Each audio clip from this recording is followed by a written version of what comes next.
계속해서 정치권 소식으로 이어가겠습니다. 청와대 정무수석을 역임한 더불어민주당 최재성 전 의원, 원내대표를 역임한 국민의힘 김성태 전 의원과 말씀 나눕니다. 어서 오십시오. 예, 안녕하세요. 안녕하십니까. 자, 이재명 대통령이 오늘 공급대책 발표에 맞춰서 이런 입장도 밝혔습니다. 필요하면 법을 바꿔서라도 공급 총력전에 나서라고요. 특단의 노력이 필요합니다. 공급 정책의 경우에는 현실적인 제약 요소도 많습니다. 또 소요 기간도 길어서 더욱 특별한 각오를 가지고 전방위적인 공급 총력전에 나서야 됩니다. 각종 인허가 절차를 최대한 단축하고 또 택지도 기존 규제에 얽매이지 말고 필요하면 법과 제도를 고쳐서라도 파격적으로 확보해서 공급에 나서야 되겠습니다. 최 의원님 어떻습니까? 그럼 기존의 정부 세제 개편안도 있었고 뭐 대출 규제 발표도 있었습니다만 무엇보다 어쨌든 중요한 건 역시 공급이다 이런 말씀이신가요? 그렇습니다. 네. 공급이 중요한데 우선 이 부동산 세제하고 공급하고 떼어놓고 생각할 수가 없거든요. 그렇죠.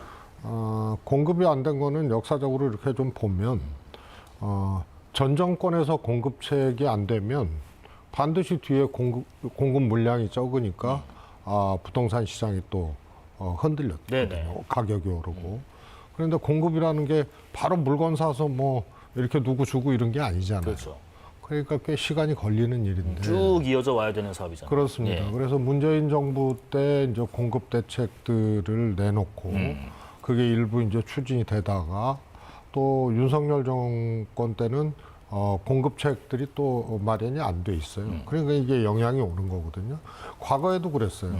과거에도 이명박 정부 때 공급책을 못 하니까. 왜냐하면 부동산 시장이 막 오히려 공실이 나고 막 예. 이러니까 오히려 그냥 그런 거 공실 나는 거를 정부에서 이제 매입을 해주고 이런 정책까지 할 정도였으니까 공급 물량을 늘릴 필요가 없었죠. 그러니까 박근혜 정부 때 영향을 받아가지고 또 부동산 가격이 네. 폭등을 하고. 뭐 이런 게 이제 이 역사였거든요. 그래서 공급을 하되 공급 대책을 먼저 내놓고 네. 그다음에 부동산 세제라든가 이런 것들을 조금 시간을 갖고 이렇게 좀 정책을 줘야 되는데 지금 같이 하거든요. 네. 그거 벌써 이제 속도가 안 맞는 거예요. 그래서 조금 아쉬운 감이 있어요. 예. 야당 입장에서는 오늘 정책 이후에 그런 입장을 냈습니다. 새로울 것 없는 재탕 정책이라고 비판을 했습니다. 뒤늦은 발표에다 새로울 것 없는 재탕식 정책이라는 점에서 문재인 정부의 실패한 부동산 정책의 전철을 그대로 밟고 있습니다. 게다가 부동산 폭등의 원인을 2022년부터 지속된 착공 부진과 주택 수요 증가 탓으로 돌리고 있습니다. 국민에게 필요한 것은 발표 숫자가 아니라 실제 입주 가능한 주택입니다. 내용도 새롭지 않습니다. 이재명 정부는 지금이라도 부동산 정책의 실패를 인정하고 실효성 있는 공급 정책과 시장의 신뢰를 회복할 근본적인 정책 전환에 나서기 바랍니다. 김 의원님, 또 야당에서는 그런 얘기도 하더라고요. 왜 공급을 나중에 발표하고 세금과 대출 규제를 먼저 했느냐. 이런 논리 좀 들어보겠습니다. 그러니까 이제 지금까지 이재명 정부도 문재인 정부와 별반 다를 게 없이 예. 그리고 세제, 금융, 공급 대책의 어떤 그런 박자의 불일치가 생겼단 말이에요. 그렇기 때문에 정책의 일관성이 결여될 수밖에 없는 거죠. 그러니까 오늘도 이재명 대통령이 이런 부동산 대책에 정말 심각성을 본인이 깊게 각인한다면은 예. 그러면 본인의 얘기가 맞아요. 부동산은 시한폭탄 같은 건데. 근데 대통령이 작년부터 이 부동산 대책 가져가면서 실질적인 정책을 내놓기 전에 본인의 X 계정을 통해 가지고 부동산 집값을 안정시키고 심지어 부동산 대책은 당시 경기도지사 시절에 계곡 정비보다 더 쉬운 게 부동산 대책이다 이랬잖아요. 예. 그러면 그랬던 이재명 대통령의 부동산 정책에 대한 인식이 자 지난번 부동산 세제 개편을 통해서 결코 이제 국민적 울분과 분노가 막 터진 거 아닙니까? 그 중심에는 특히 2030 세대들이 앞서 있어요. 그렇다면은 오늘도 그 대책 이전에 이제 솔직하게 지금까지 부동산 정책에 대한 일관성 결렬이라든지 예. 또 너무 가볍게 인식한 부분에 대해서 분명히 대국민 사과가 있어야 될 부분이에요. 그래서 그동안 특히 지난번 부동산 세제 개편을 통해서 이 부동산 시장에 엄청난 혼란을 또 준 그 부분에 대해서 이 부동산은 주식도 마찬가지고 금융도 마찬가지고 부동산 특히 심리예요. 이 심리가 어떻게 변화에 따라서 아무리 좋은 정책을 갖다 내놓더라도 백약이 무효가 될 수 있는 건데 네. 어떤 경우든 부동산 정책이 시장을 못 이기는 겁니다. 그런 측면에서 이재명 대통령은 지금이라도 이제 수요 억제 정책을 통해서 그러니까 이재명 정부도 들어서서 주택담보대출 묶었죠. 그리고 네. 전세자금대출 묶었죠. 그렇게 해가지고 실수요제 대출을 막아놓고 수요 억제 정책을 간 거거든요. 이 수요 억제 정책이 대려 행차를 가지고 있는 사람들은 또 자기가 원하는 집을 마련할 수 있지만은 이쯤에 이제 전월세 난까지도 오다 보니까 그러니까 내 집 마련 사다리도 걷어차버렸고 예. 그럼 결국은 이 시장이 엄청난 왜곡된 가운데 실거주 1주택자 아니면은 그냥 앞으로 이제 전부 다 이 종부세 대상으로 다 때려가지고 이런 엄청난 조세 저항까지도 불러일으킨 이 상황입니다. 네, 알겠습니다. 그렇기 때문에 지금 이제 이 공급 확대 정책으로 전환을 하겠다는 것은 앞에 이런 제가 이야기했듯이 세제 금융 공급 대책의 이런 불일치로 인해서 시장의 혼란을 가중시킨 부분에 대해서 분명히 대통령 내지 정책 책임자라도 네. 어느 누구의 사과 없이 왜 새롭게 시장하냐고요. 일단 이재명 정부의 어떤 솔직한 입장과 뭐 사과가 먼저 필요하다는 말씀하셨는데 근데 여당에서는 반대로 지금의 주택시장 불안의 주 원인이 윤석열 전 대통령과 오세훈 시장이라고 또 지목을 했습니다.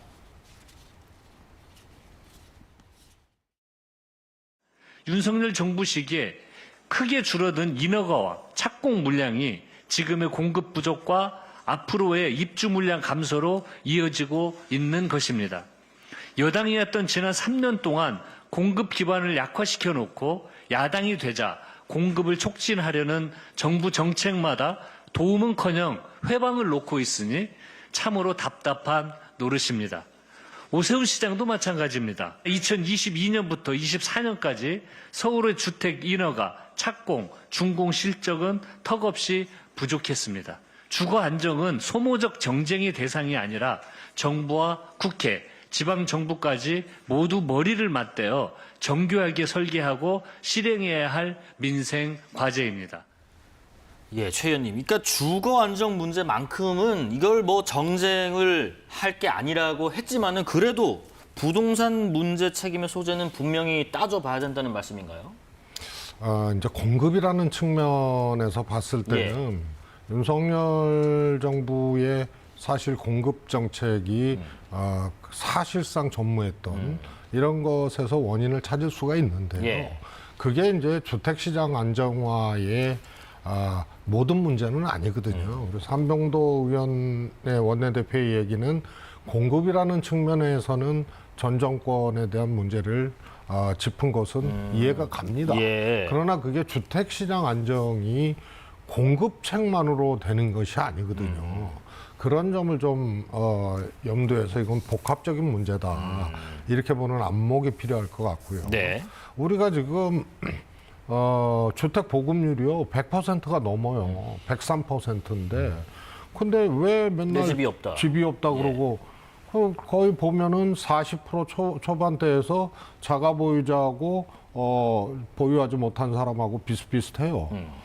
약 900만 가구 이상 네네. 서로 그런데 다주택자가 한 15% 정도 된단 말이에요. 그런데 이게 역세권이라든가 서울이라든가 학군 이제 좋은 데라든가 이런 것으로 주거 수요가 집중돼 있기 때문에 보급률은 높아도 항상 이 내 집을 못 가진 사람들이 많거든요. 네네. 그래서 이런 점을 놓고 본다면 서울에 20만 원 공급한다고 과연 이 부동산 시장 문제가 해결될 것이냐. 예. 이걸 좀 저는 좀 아쉬운 다른 견해가 점이 있어요. 있으시군요. 그래서 세제도 예. 문재인 정부 때도 뭐 저도 엄청나게 청와대에서 좀 저는 이제 문재인 정부 중후반기에 이제 정무수석을 하기 시작했는데요. 이 부동산 정책을 좀 교정하자라고 얘기를 했는데 이미 이제 출발한 거니까 이게 되돌리기가 참 쉽지가 어려운 않았다. 정치적 예. 환경이 있었어요. 근데 국민들이 이거 잘못됐다라고 동조화 현상이 일어나는 것이 어디서 일어나냐 하면은 1주택자 중에 공시지가 올라가고 공정시장 가액 비율을 지금 높이겠다는 거 아니에요? 예. 60에서 70으로? 그러면은 그냥 뭐 강북이라든가 이런데 조그만 아파트 갖고 있고 종부세 대상 아닌 사람도 실질적으로 세금 부담이 늘어난단 말이에요. 이래서 세금 폭탄의 동조화 현상들이 광범위하게 일어난 거고 그것이 2022년이죠. 21년 보궐선거에서 서울시장, 부산시장 등등을 다 뺏긴 그런 이제 중요한 원인이었거든요. 그래서 이와 같이 공급도 좋은데 네. 공급으로만 이게 해결될 수 있는 문제가 아니고 1주택 서민 1주택자들에게까지 이게 이제 이 세금 부담이 이제 늘어나는 이런 거하고 지금 비슷하게 좀 이 문재인 정부 때하고 가고 있어요. 그래서 이런 점을 조금 입체적이고 좀 면밀하게 좀 검토를 해서 예. 내놔야 되지 않나 싶습니다. 자, 그럼 오늘 나온 여론조사에서 드러난 부동산 민심 살펴보고 넘어가겠습니다. 일단 세 가지 준비했는데요. 첫 번째는 현 정부의 부동산 정책에 대해서 물었습니다. 잘하고 있다 34%, 잘 못하고 있다가 56%, 모르겠다는 한 9% 나왔고요. 그리고 부동산 세제 개편에 대한 생각도 한번 물어봤습니다. 찬성한다 46, 반대한다 41로 찬성이 반대보다는 좀 앞서고 있는데 그러면 이 세제 개편에 따른 전월세 가격은 어떤 영향을 미칠 것인가 물었습니다. 별 차이가 없을 것이다가 27%인데 전월세 가격 세제 개편한 이후로 오를 것이다가 55% 나타났습니다. 자, 이 조사는요. NBS 의뢰로 8월 10일부터 12일까지 전국에 사는 만 18세 이상 남녀 1,001명을 대상으로 무선 전화 면접 방식으로 조사됐고요. 표본 오차는 95% 신뢰 수준의 플러스 마이너스 3.1%포인트입니다. 세제 개편한 찬성은 46%, 반대는 41%인데 정작 정부의 부동산 전체 평가는 부정평가가 더 높다. 이 차이는 어떻게 해석해야 됩니까? 그러니까 이제 지금 이제 이 조사에서도 잘하고 있다는 불과 34고 잘못하고 있다는 게 56이잖아요. 압도적으로 지금 잘못하고 있다고 국민들은 판단하고 있는 그런데 거예요. 세제 개편은 잘했다가 더 많아요. 세제 개편한 입장에서는 이제 이런 거예요. 그러니까 기준 시가를 갖다 예. 공시지가를 갖다 12에서 9억으로 낮춤으로써 실거래가 이제 실주택 20억짜리는 실질적으로 이제 조금 혜택을 보게 되는 거죠. 그런 측면에서의 어떤 그 인식이 분명히 있는 것이고 그렇지만 이 예. 역시도 이거는 별반 차이 없이 그 세제 개편안도 역시 문제가 많다고 우려하는 사람이 거의 비슷하게 나오는 차원 정도예요. 다만 부동산 정책 잘하고 있다 못하고 있다 이거에 비해서는 별반 차이가 없지냐 이렇게 이야기할 수 있는 거죠. 앞에서도 이야기했지만 그럼 지금 주택 공급 부족에 따른 이 문제점이 그럼 전임 윤석열 해봤자 윤석열 정부 불과 국정 운영 2년째 못한 거잖아요. 그럼 오세훈 시장 같은 경우에 책임을 이제 전가하는데 오세훈 시장 같은 경우 서울시장 동안에 그러니까 이제 약 400곳이 넘는 그런 실질적으로 재개발, 재건축, 정비구역이 지정됐었어요. 네네. 이걸 박원순 고 작고하신 분을 이렇게 소환하는 건 좀 그렇습니다만은 박원순 전임 시장이 당시 이 389곳을 갖다 지구 지정을 갖다 해제를 해버렸어. 예. 그럼 이렇게 해서 실질적으로 한 43만 호를 갖다 공급하겠다는 이 계획 자체가 다 날아가 버린 겁니다. 자, 그렇게 해서 지금 현재 이런 여러 가지 주택 공급 문제가 벌어져 있는데 이걸 지금 현재 이재명 정부가 전임 윤석열 전 대통령이나 오세훈 시장으로 책임을 전가하는 그런 정부의 모습은 국민들에게 현실적으로 국정을 책임지고 있는 그런 권력의 입장은 이건 아니고 또 알겠습니다. 민주당이 집권당의 예. 그 모습도 아니라는 걸 국민들도 잘 알고 있죠. 그건 네. 그렇기 때문에 지난번에도 최근 3년간의 이 준공된 서울의 이제 주택 공급 현실을 이렇게 보면요.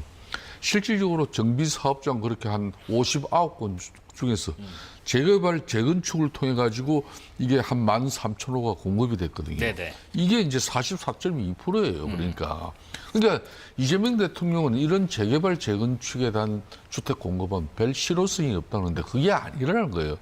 그러니까 결론은 수요 억제 정책, 그러니까 대출 규제라든지 금융 규제를 통해 가지고 또 세금으로 가지고 네. 집값을 갖다 억제하는 그 정책에 해란이 되어 있다 보니까 바로 이 문제가 된 거예요. 앞서 또 최 의원께서는 이 문제를 공급 한 축으로만 볼 게 아니라 좀 입체적으로 봐야 한다는 말씀도 곁들여 주셨고요. 이번엔 부동산 정책 얘기 쭉 나눠봤고 양당 상황도 좀 보겠습니다. 우선은 국민의힘부터 볼게요. 국민의힘은 선관위 투표용지 부족 등을 포함해서 이런 얘기했습니다. 선관위가 이 투표용지 부족 사태 일부 규정 위반한 것들 인정을 하지만은 이게 선거 결과에 영향을 미쳤다는 증거가 부족하기 때문에 국민의힘에서 제기한 이 소청은 기각한다라고는 입장을 냈습니다. 근데 장동혁 대표가 이렇게 밝혔습니다. 오심을 인정하면서도 비디오 판독은 안 된다는 거냐라는 지적을 했는데 그러면은 김 의원님, 네. 국민의힘의 요구는 재검표입니까? 아니면 이 기각 이후 추가 소송인가요? 아니면 특검 수사인가요? 그러니까 추가 소송뿐만 아니라 예. 행정 소송 플러스 이제 법정 투쟁까지 가겠다는 이야기거든요. 예. 자, 그러면서 그러니까 지금 현재 선관위 이번에 소청 그 기각 결정 이걸 보면은 이 부분 자신들이 실질적으로 인정하면서 선거 결과에는 영향이 없기 때문에 네. 결론은 이거는 큰 문제가 없다. 이런 식의 대응이거든요. 소청 기각 사유가. 예. 이거는 한마디로 논리적인 모순인 거죠. 기각이다. 예. 그렇죠. 그러니까 자가당착적인 또 판단이에요. 그러니까 선관위 스스로 투표용지 부족이나 투표 중단 이걸 통해 가지고 선거 규정을 위반한 그 사실은 존재한다고 인정하면서도 선거 결과는 영향을 미치지 않았기 때문에 결국은 이 큰 문제 없다. 이 인식이 근본적으로 문제라는 거예요. 네. 그리고 이제 유권자 이제 참정권이 실질적으로 침해된 부분. 그리고 투표용지 부족 가지고 또 대기 시간이 길어지거나 이래 가지고 투표를 표기하고 돌아간 유권자들의 참정권 이 피해를 갖다가 이거는 뭐 단순한 어떤 그런 표 차이라는 그런 측면에서의 수치적 결과로만 환산해 가지고 뭐 이거 별거 아니다. 네. 이런 식의 인식으로 이 소청을 기각한 어떤 입장이란 말이에요. 그러면은 지금 이제 자체 검증에 이런 한계가 선관위 내에서 분명히 있으니까 예. 국회 차원에서 지금 이제 선관위 국정조사 이루어지는 것이고, 그럼 이루어지고 나면은 특검을 해야 분명히 되는 것이고. 특검을 통해서 예. 선관위 책임자 처벌을 해야 별개로 또 소송을 가는 근본적인 거고요. 제도 개혁을 위한 국회 차원에서 선관위를 해체하고 뭐 해부를 하든지 예. 새로운 선관위를 만들어내든지 방법이 나오는 거란 말이에요. 네네. 그리고 그 전에 이제 국민의힘에서 소청을 한 부분에 대해서 기각을 하면서도 여전히 자신들이 그동안 부실한 선거 관리에 대한 책임을 지고 그리고 이런 부실 선거 관리가 쌓이면은 결국 네네. 부정선거로 이렇게 국민들이 인식할 수 있겠다는 그런 위기의식을 느끼지 않고 여전히 안이한 판단을 하고 있어요. 그렇기 알겠습니다. 때문에 그런 차원에서 이제 장동익 대표 입장에는 그런 입장을 충분히 이야기할 수 있는 거죠. 근데 최 의원님, 국민의힘에서 중진 의원들 사이에서 이런 지금 논쟁이 있습니다. 바로 부실 선거 그리고 부정 선거 관련된 논쟁인데 잠깐 볼게요. 두 분이 나옵니다. 이제 윤상현 의원과 나경원 의원 두 분 다 국민의힘의 중진이신데 윤상현 의원이 부실하고 부정은 다른 거다. 이걸 좀 명확히 하려면 그럼 한번 토론해보자라고 나 의원은 제기했고 나 의원은 또 부실이 쌓이면 부정이 아니다라고 선 긋는 거는 이거는 예단을 넘어서 직무유기다라고 지금 붙었는데 선관위 무능과 시스템을 오류를 질타하면서도 부정선거 프레임에는 선을 긋는 입장이 하나 있고 또 하나는 부실이 쌓이면 부정이라는 논리가 있고 두 의원의 이런 공방을 어떻게 해석해야 되나요? 우선요, 뭐 김성태 의원님 예. 말씀이 일견 이제 이해가 가는 부분들이 있어요. 예. 근데 당장 국민의힘 내부에서부터 예를 들어서 선관위 소청을 선거 결과에 영향이 있을 정도로 중대하다 해서 만약에 받아들이잖아요. 네. 그럼 그 영향이 있을 만한 박빙 지역이요. 보궐선거로는 부산하고 그다음에 평택인데 평택에서 하여튼 뭐 선거관리상에 이제 잘못된 것들이 이제 투표함 오기라든가 예, 예. 이런 거 발견이 됐잖아요. 그리고 지방선거에서는 서울이에요. 그러니까 오세훈 시장 재선거 반대하잖아요. 그리고 지금 부실 선거냐 부정 선거냐 이걸 놓고도 국민의힘 내에서 의견 통일이 안 됐어요. 네. 그러니까 장동혁 대표가 아무런 논의나 이 당론이라 그래야죠. 예. 이 입장들을 만들어내는 과정 없이 그냥 혼자 치고 나간 거거든요. 그래서 소청이라 하면은 호소하고 청하는 거 아니에요. 받아들이면 그거는 선거 과정이나 결과를 바로잡아달라는 것을 받아들이는 거기 때문에 예. 그 영향권에 있는 거는 서울시장 하나예요. 그러니까 지금 안 하고 있죠. 그래서 나는 저런 논쟁을 관통하고 있는 거는 네. 소위 말해서 윤호개인 이 쪽하고 그렇지 않은 쪽하고 입장이 공교롭게도 쫙 갈리잖아요.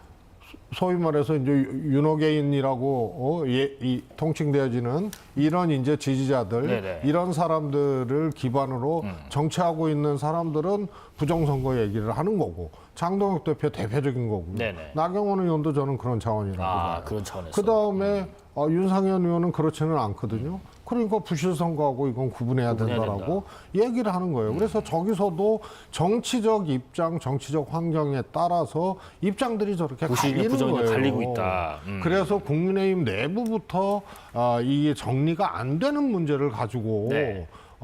이렇게 주장을 하고 문제를 삼는 것은 저는 그 자체가 좀 잘못됐다고 보고요. 선관위 문제는 뭐 뒤에 얘기를 하셨듯이 소청이나 뭐 이런 문제로 해결될 문제가 아니고요. 그거는 국조특검을 거쳐서 아주 그냥 이 문제점들을 다 짚고 드러내고 네. 처벌할 사람 처벌하고 이러면서 완전히 선거관리 체계나 선관위를 처음부터 다시 빌드업한다고 생각을 하고 하지 않으면 안 되는 거예요. 이거는 공감하잖아요. 네. 근데 소청, 재선거 이런 걸로 국민의힘 내부 통일도 안 되면서 이걸로 그냥 오히려 시간을 그냥 이렇게 보내고 있는 것 자체가 오히려 저는 문제라고. 알겠습니다. 국민의힘 현안 마지막 하나만 짚고 마무리할게요. 지금 국민의힘이 모든 당협위원장을 일괄 사퇴시키고 당원 투표를 통해서 재선출하는 방식을 지금 추진을 한다고 하던데 국민의힘의 서울 강서을 당협위원장 김성태 전 의원님 전체 당협위원장을 일괄 사퇴시키면서 당원 투표로 재선출 추진한다? 이거는 어떤 이유에서 그런 거라고 짐작하세요? 그러니까 통상적으로 지금까지는 이제 당협위원장이 예. 특히 이제 당무감사를 통해서 지역 관리에 부적격 뭐 그런 판단이 선다든지 안 그러면 현저한 경쟁력이 없기 때문에 네. 또 뭐 당에서는 뭐 3번 이상 뭐 떨어진 어떤 그런 경력이라든지 예. 뭐 그런 여러 가지 사유를 통해 가지고 당무감사를 해보고 판단을 해요. 그래서 이제 일부 당협 같은 경우는 그렇게 해서 교체 지수가 높은 당협 같은 경우는 교체 사유로 판단해서 이제 조강특위에서 조직책 새로운 공모를 통해서 새로운 신규 이제 조직책을 갖다 임명을 하는 그런 절차가 있습니다만 네네.